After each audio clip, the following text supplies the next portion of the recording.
Hola nuevamente. Continuemos ahora con el video 2 de esta serie de 4 donde estoy hablando de investigación educativa, medir o describir y nos estamos centrando más, recuerden, en lo cuantitativo. Más vamos a tocar algunos rasgos también de lo cualitativo. Bueno, la investigación de corte cuantitativo requiere de determinados elementos, diríamos, ¿sí? Primero, este tipo de investigación sí se centra en la medición. A diferencia de lo cualitativo y de que muchas veces en la investigación actualmente de las ciencias sociales, de las humanidades, decimos, el medir no es tan importante, en lo cuantitativo el medir sí es importante. Para esto requerimos primero de la estadística descriptiva, de la estadística inferencial, y aquí hacemos uso de variables.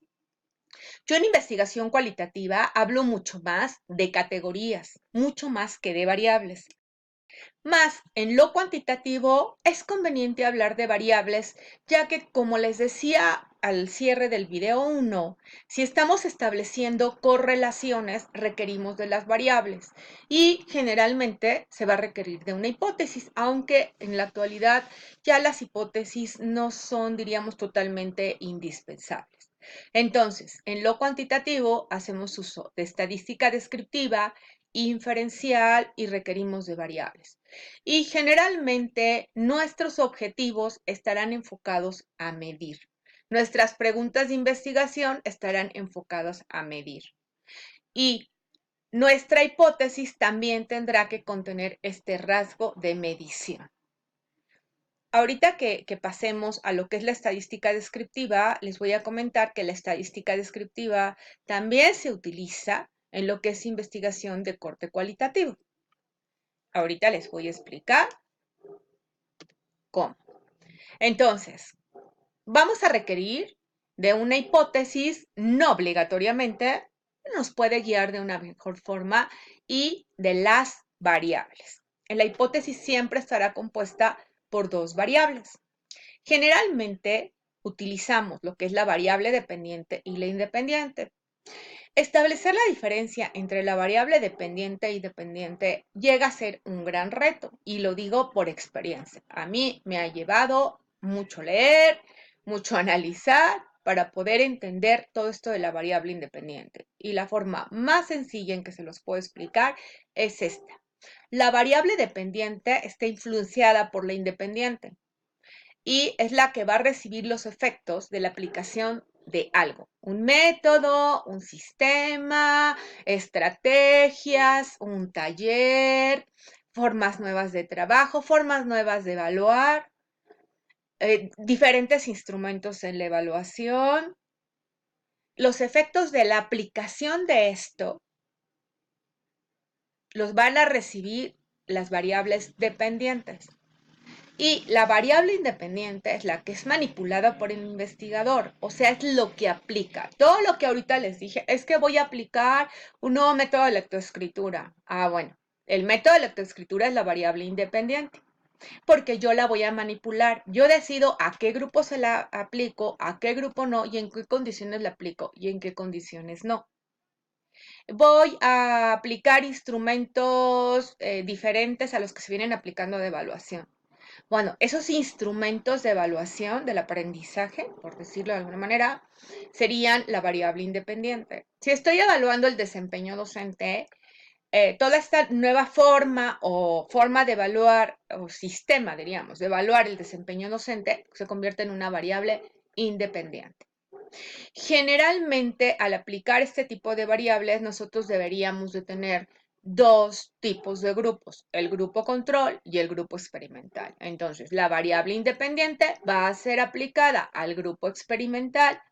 El grupo control nos va a servir como una referencia, no se le va a aplicar esta variable independiente, más sí vamos a revisar las variables dependientes.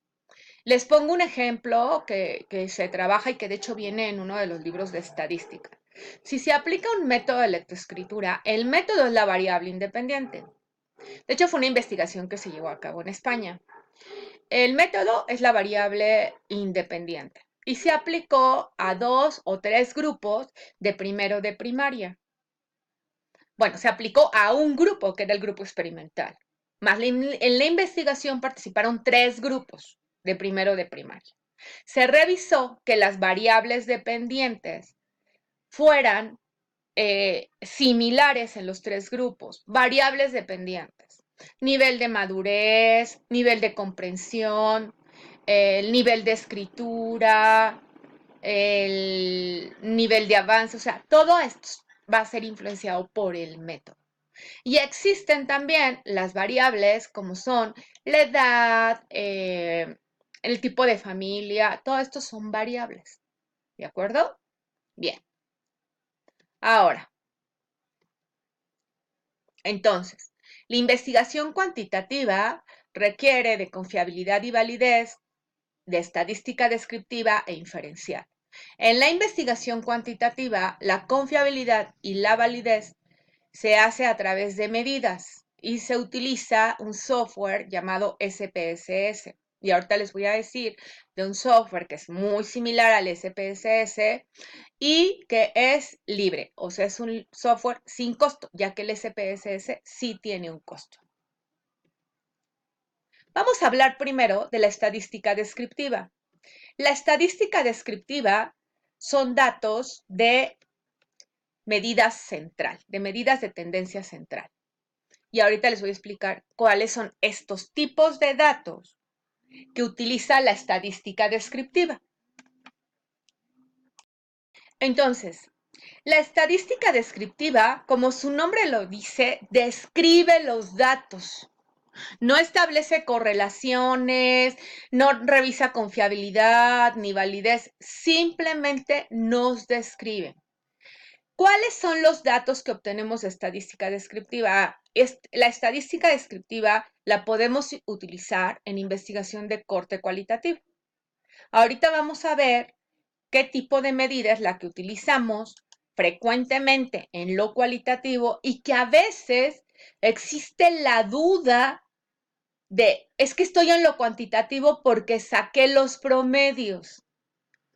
Realmente no. Si sacaste la media de promedios del grupo, promedios de docentes, de los niveles de madurez, de los niveles de, o sea, si sacaste promedios, estás dentro de lo cualitativo, es estadística descriptiva. Entonces, ¿qué obtenemos con la estadística descriptiva? Medias, mediana, moda y frecuencias. Y las frecuencias son de gran utilidad en lo cuantitativo también, para identificar si ingresamos bien los datos. Eso se los comento en el siguiente video. Entonces, la media es la representación del grupo y generalmente la conocemos como promedio.